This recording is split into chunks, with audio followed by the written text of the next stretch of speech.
Est-ce que tu vois cette petite bouille? C'est la bouille de quelqu'un qui est extrêmement heureux. Pour plusieurs raisons. Première raison, le retour des séries Marvel. On sera là chaque semaine. De toute façon, on est là quasiment depuis 1 an et demi tous les jours. Donc là, on va parler véritablement de l'actualité, puisqu'on va parler de Moon Knight. Et deuxième raison qui fait que je suis joasse, Moon Knight, c'est le personnage que je préfère dans l'univers Marvel. Voilà. D'ailleurs, je vous ai fait une vidéo concernant différents comics. Si vous voulez en apprendre un petit peu plus sur le personnage avant de regarder la série, ou même pendant, ça peut vous aider, notamment par rapport à son TDI, puisque je vous rappelle que Moon Knight, Mark Spector, est atteint d'un TDI, donc un trouble dissociatif de l'identité. Voilà, comme ça, on pose les bases. C'est un personnage hyper intéressant et j'avais hâte de le voir dans un programme du MCU. Parce qu'il avait été annoncé, si je ne dis pas de bêtises, en 2020, lors d'une conférence un petit peu particulière où ils avaient annoncé aussi She-Hulk, Miss Marvel et Black Panther Wakanda Forever, mais qui ne s'appelait pas comme ça à l'époque, et Captain Marvel 2, donc The Marvels. Et pourquoi je suis encore plus content? Parce qu'il y a de cela quelques semaines maintenant, j'ai reçu un mail de Disney qui me disait: est-ce que tu veux aller voir l'épisode 1 de Moon Knight au Louvre en avant-première? Comment dire non? Le cadre est magnifique. J'étais entouré d'une bande incroyable que j'apprécie tout particulièrement. Et c'était juste génial. C'était juste génial. Alors oui, je sais que certains d'entre vous vont dire: oui, mais du coup, t'es pas forcément objectif puisque tu as vu du coup l'épisode 1 sur grand écran avec un contexte particulier, t'as eu la visite du Louvre, en tout cas de l'aile égyptienne, t'as eu un dîner, etc. T'étais invité. Je m'en bats les couilles. Clairement. Frérot, je m'en bats les couilles. Oui, peut-être que certains diront que je ne suis pas objectif, mais je m'en fous. Parce que j'ai envie de donner mon avis sur la série, et que je l'ai aimé ou non, un avis reste un avis. Vous avez le vôtre, j'ai le mien. Restons dans la bienveillance. Respectons les avis les uns des autres. Si tu n'as pas aimé, je vais respecter ton avis. Si j'ai aimé, respecte le mien. Et même si je n'ai pas aimé, on respecte les avis de tout le monde. Et bien évidemment, avant de rentrer réellement dans le vif du sujet, attention spoiler. Parce que si tu n'as pas vu la série, en tout cas si tu n'as pas vu l'épisode 1 qui est sorti aujourd'hui, date à laquelle je sors cette vidéo, eh bien tu risquerais d'être spoilé. Donc attention, cette série démarre extrêmement bien. Pour moi, c'est le meilleur démarrage d'une série Marvel à l'heure actuelle. C'est le meilleur démarrage. Parce que, pour la première fois en live action, en termes de Marvel et de MCU, on a une série qui te présente un tout nouveau personnage. Parce que WandaVision, The Falcon and the Winter Soldier, Loki ou encore Hawkeye te présentaient des personnages déjà confirmés du MCU. Là, c'est la première fois que l'on a un nouveau personnage principal de son propre programme. C'est la première fois. Depuis donc le début de la phase 4, après Avengers Endgame, ou plutôt après Spider-Man Far From Home, et donc depuis WandaVision. Et je dois dire que c'est à la fois une origin story, et d'un autre sens, ça ne l'est pas. Je ne sais pas si je vous ai dit alerte spoiler. Je crois que oui. Mais attention, spoiler, si tu n'as pas vu l'épisode 1, j'ai tellement pas de mémoire, alors que le truc, je l'ai dit genre peut-être qu'il y a 1 minute. Mais attention, voilà, au moins, t'es prévenu 2 fois. Là, je vais peut-être rentrer un petit peu dans l'intériorité de l'épisode, ce que j'en ai pensé, sachant qu'après, il y a des photos. Donc, pars si tu ne l'as pas vu. Et reviens quand tu l'as vu. Comme ça, on fait comme ça? Parfait. Mais du coup, oui, c'est à la fois une origin story et à la fois non, parce que Moon Knight en soi, c'est Mark Spector dans les comics et aussi dans la série. Mais ce qui est très intéressant, c'est que pour l'instant, nous, on commence l'épisode avec ce petit personnage qui est donc Stephen Grant. Alors, ils ont une liberté, ils ont pris des libertés concernant Stephen Grant, puisque là, Stephen Grant, dans l'épisode, c'est quelqu'un qui travaille dans un musée, et notamment dans le musée d'histoire naturelle, je crois, de Londres, si je ne dis pas de bêtises, ou en tout cas, un musée à Londres, qui est un musée plutôt conséquent. D'ailleurs, j'y suis allé quand j'étais plus jeune, mais bref, ce n'est pas le sujet. Et donc il est... c'est même pas qu'il est guide, il travaille juste dans le musée, en gros il vend des petites babioles et lui aimerait bien être guide. Sachant qu'il en connaît pas mal sur la mythologie égyptienne. Et ce qui est très intéressant, c'est que Stephen Grant dans les comics, lui n'est pas du tout pareil que dans la série, dans le sens où Stephen Grant c'est un millionnaire qui est producteur de films hollywoodiens. Donc c'est vrai que c'est deux salles, deux ambiances. Plutôt, ce sont deux salles, deux ambiances. Et honnêtement, ça ne m'a pas du tout dérangé. Et ce que j'ai beaucoup aimé, c'est qu'on commence l'histoire avec lui.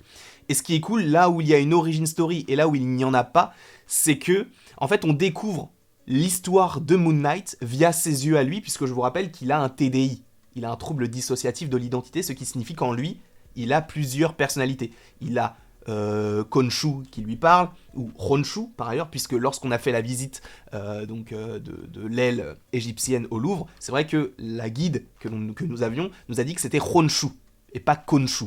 Mais bon, après vous dites comme vous préférez. Pour l'instant, on n'a pas entendu le terme dans la série, mais c'est vrai qu'il est possible que je dise plus Khonshu que Khonshu par rapport au fait que je respecte la façon de prononcer localement, si tu vois ce que je veux dire. Bref. Parce que moi, personnellement, je m'appelle Warren, j'aimerais pas qu'on m'appelle Varenne, donc je préfère l'appeler Khonshu. Bref.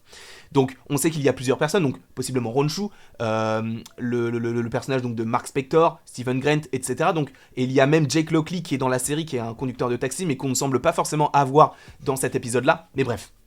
En tout cas, c'est très intéressant d'avoir les différentes personnalités du personnage, justement, qui s'entremêlent, et je trouve que c'est bien amené. C'est très bien amené parce qu'on commence avec Stephen Grant qui n'y connaît rien du tout. Là où Mark Spector, justement, là où je trouve que c'est pas vraiment une origin story, c'est qu'il a déjà ses pouvoirs, c'est qu'il est déjà en lien avec Khonshu, c'est qu'il est déjà en lien avec Moon Knight. Et ça, on en parlera. Et c'est ça que j'ai beaucoup aimé. Parce que, en fait, c'est une histoire qui est déjà établie dans le MCU et possiblement depuis plusieurs mois, plusieurs années, je ne sais pas exactement. On a très peu d'informations, en tout cas, sur Mark Spector. Et pour le coup, on découvre tout ça avec Stephen Grant.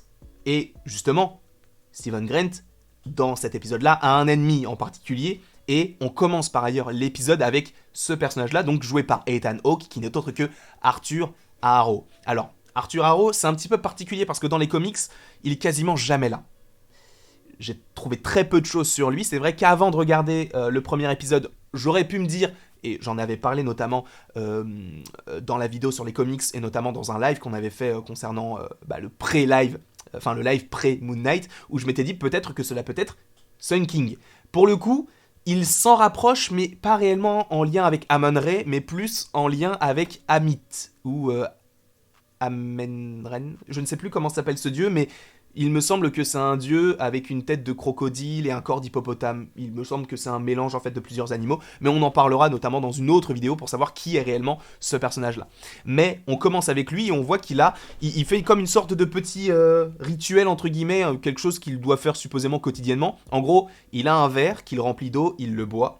Il casse le verre, et en fait, les débris de verre, il va les mettre dans ses chaussures, et il va finir par marcher avec.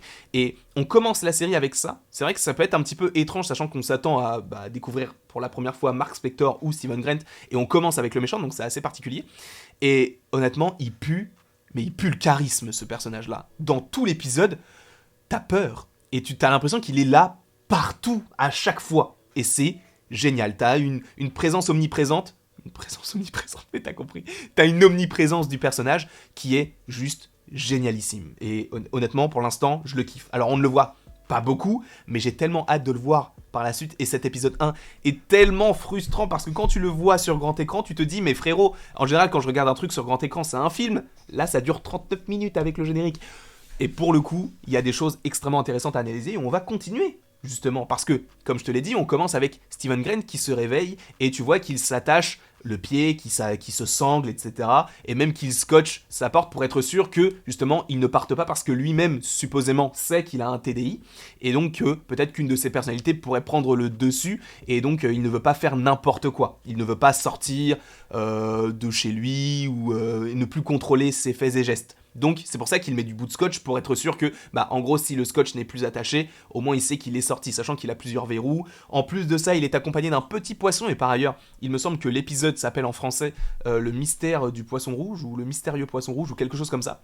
Et c'est vrai que c'est assez intéressant parce qu'en gros, son poisson, c'est un petit peu comme Nemo. Et par ailleurs, il y a beaucoup de références, il y a pas mal de références avec l'univers, non pas Marvel, mais l'univers qui englobe Disney, parce qu'on a des références à Avatar, puisque n'oublions pas que oui, Avatar c'est la Fox, mais la Fox a été ravalée par Disney. On a une référence notamment à Nemo avec ce petit poisson rouge qui n'a qu'une seule nageoire, comme Nemo qui a une nageoire atrophiée, si je ne dis pas de bêtises. Mais bref, donc on a ce personnage-là qui est accompagné de ce petit poisson, et ce petit poisson va être assez important. Il est tellement important que le titre de l'épisode, c'est lui, et en plus de ça, il a une affiche Mais je pense que c'est un sous-texte pour nous dire, en fait, ça va beaucoup plus loin que ça et vous allez voir pourquoi. Donc, comme je vous l'ai dit, ce personnage travaille dans un musée et notamment dans la section un petit peu égyptienne. Il travaille pour une dame qui s'en bat les couilles de lui. Et ce qui me touche particulièrement, c'est que ce personnage-là, c'est un nobody, entre guillemets. C'est qu'en fait, il est là, mais personne ne le regarde. C'est un peu comme Lupin, tu vois. On sait qu'il est là, mais personne ne fait attention à lui. Le gardien du musée, enfin une des personnes à l'accueil, ne connaît même pas son nom. Il l'appelle Scotty, je crois, au lieu de Stevie. Enfin Steve. Et sa patronne, elle l'appelle Stevie. Et il lui dit non, c'est pas comme ça que je m'appelle. Moi, c'est Steve. C'est Steven, pardon. Steven, pas Steve. Mais bref. Donc, moi, il m'a fait beaucoup de peine et je trouve que l'acting d'Oscar Isaac joue beaucoup et il est trop fort. Oh, vraiment, vraiment, il est trop, trop fort. Parce qu'il y a une scène, moi, qui m'a détruit. Vraiment, je vais vous l'expliquer, je vais vous en parler et tout, mais elle était géniale. Et en fait, tu sens sa solitude parce qu'en son travail, il n'est pas aimé. T'as pas l'impression qu'il ait des amis parce que dès le début, en plus, il appelle sa maman pour prendre des nouvelles et tout. Sa maman ne répond pas et il va l'appeler 2 fois dans l'épisode. Et j'ai peur qu'en fait, il s'est passé tellement de choses dans ses absences, entre guillemets, qu'en fait sa mère soit morte et qu'il appelle en fait un personnage qui est déjà mort. Et ça me ferait de la peine. Vraiment, ça me ferait énormément de peine. Mais bon, on en parlera un petit peu après. Par ailleurs, en fait, les seules personnes à qui il peut se confier, c'est des personnes qui font des statuts. Enfin, qui se stoppent pour faire comme s'ils étaient en mouvement, mais tout en étant arrêtés, tu vois, ce genre de petits personnages-là. Et ils n'ont pas le droit de parler, ils n'ont pas le droit de bouger, etc. Et c'est à ce personnage-là qu'ils se confient. Ça m'a fait aussi un petit peu de peine parce que tu te dis, en fait, il parle à des personnes qui ne pourront jamais lui répondre. Et même lui, en fait, quand il lui parle à un moment donné à ce personnage-là, t'entends quelqu'un qui lui répond, mais tu vois pas le personnage parler. En fait, c'est comme si le personnage qui lui répondait, c'était dans sa tête. Et ça, encore une fois, ce sont des petits détails, mais qui sont glissés à la perfection dans cet épisode-là, et je kiffe. Il va s'endormir, il se sangle, il met le petit scotch très très bien, il se réveille. Là.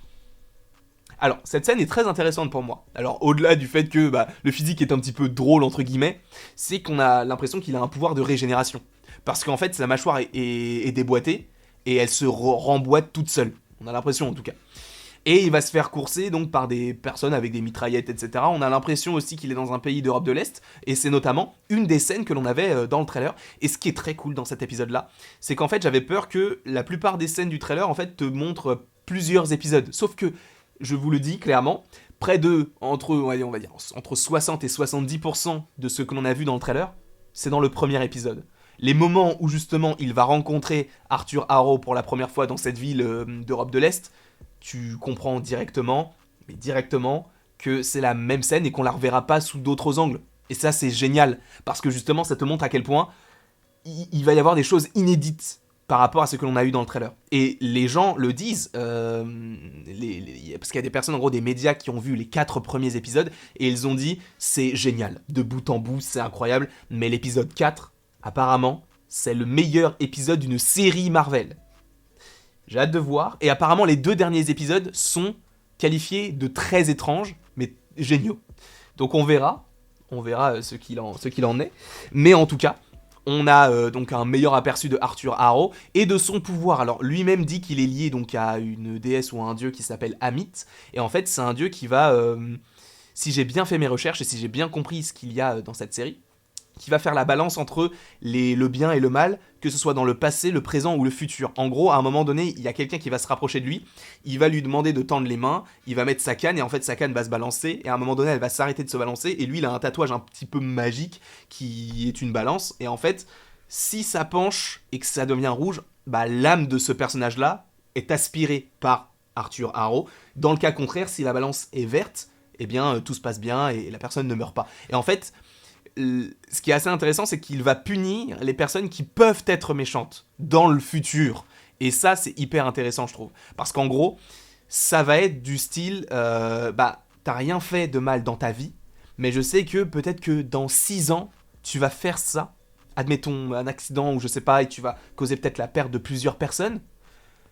Et vu que t'as fait ça, ou plutôt que tu vas le faire, tu vas mourir.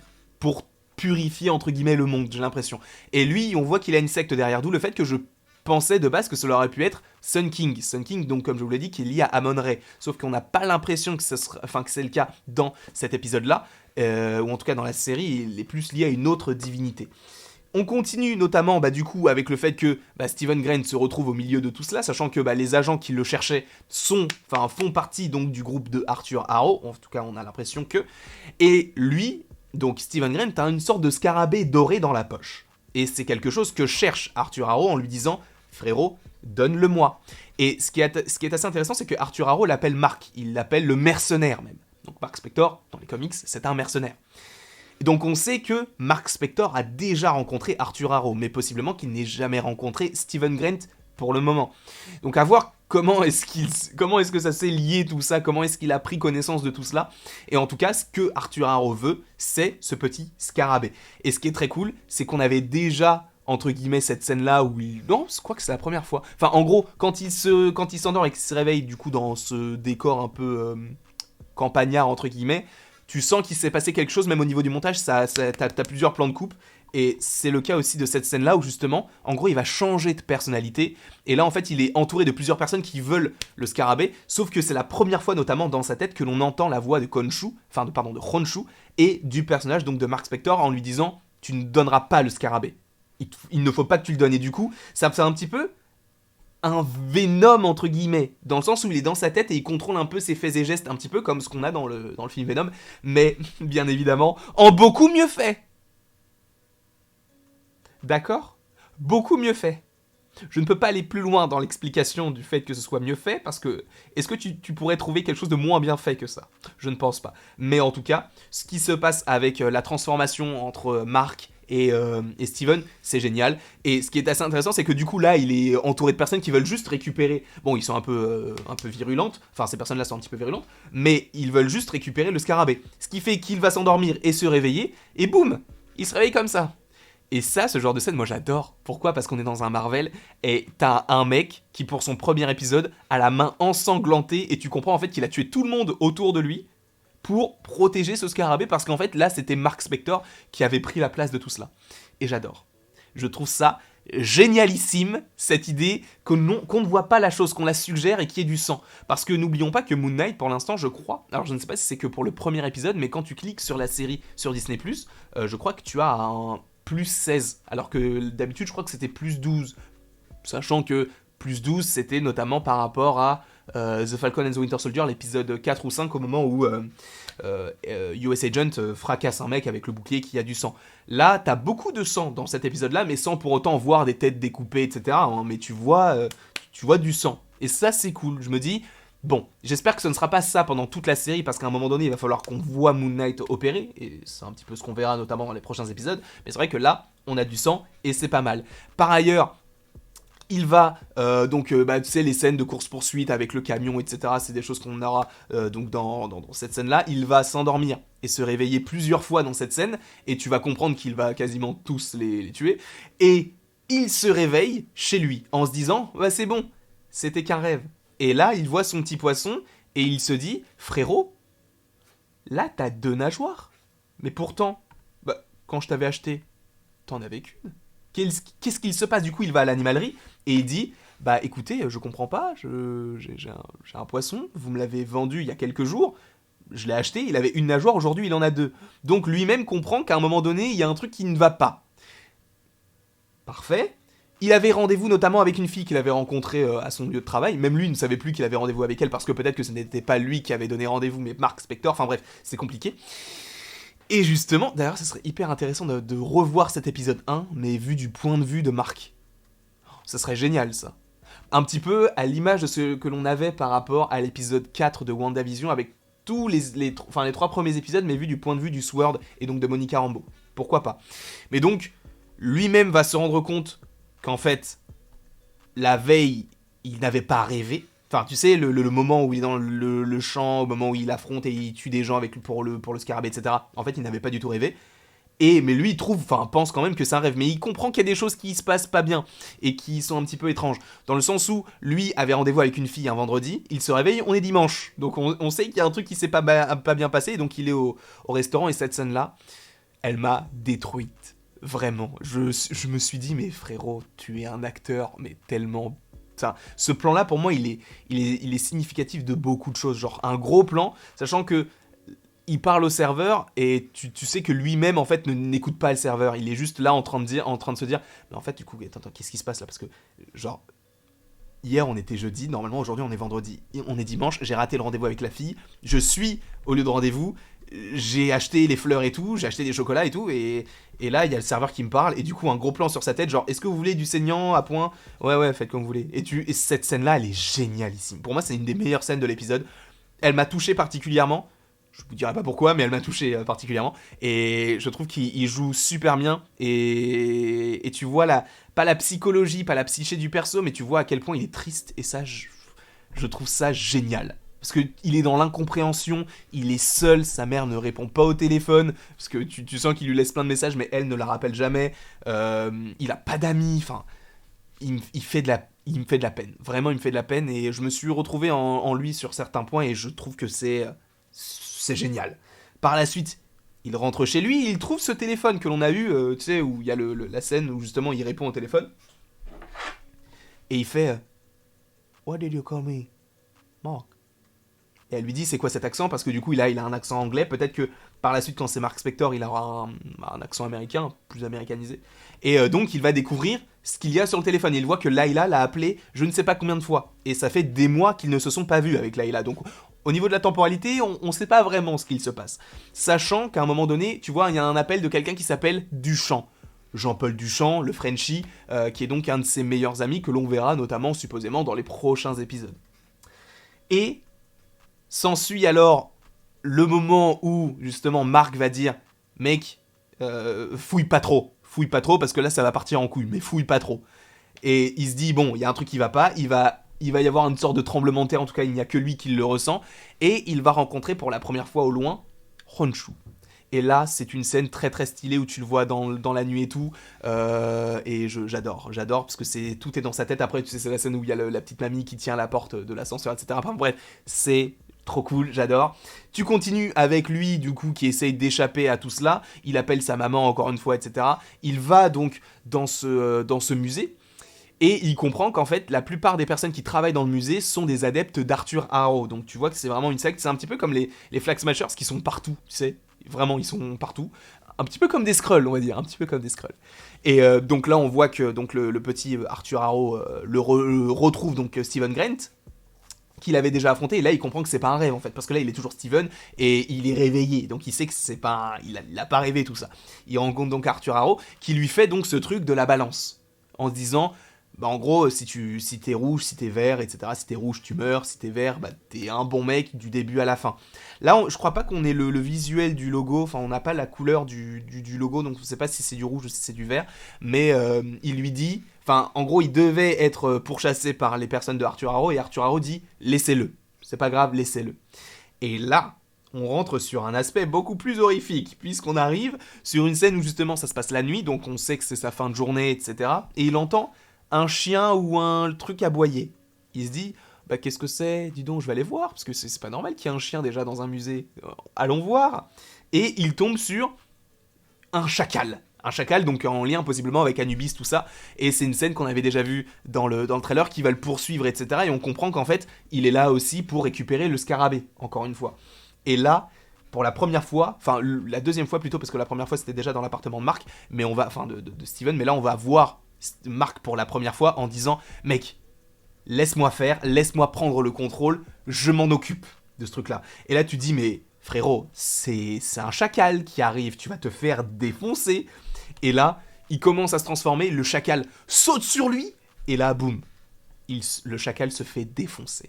Vraiment, quand je te dis qu'il se fait défoncer, c'est qu'il a plus de race, d'accord? Il est détruit, d'accord? Il s'est fait niquer sa race, d'accord? Le chacal est mort. Et tu te dis, mais en fait, il est hyper puissant, ce petit personnage-là. Parce que le chacal, il arrive, déjà, tu voyais qu'il était quand même, il était plutôt grand, il était monstrueux et tout, on le voyait pas très bien. Bon, après, c'est des tips, entre guillemets, je pense, de personnes qui travaillent dans les VFX, qui se disent, bon, on va faire ça la nuit, ça va nous coûter moins cher en effets spéciaux, etc. Bref. Et du coup, il lui nique sa race, il le défonce. Et ça, je me suis dit, mais frérot, mais c'est incroyable ce que tu me proposes, là, c'est vraiment incroyable.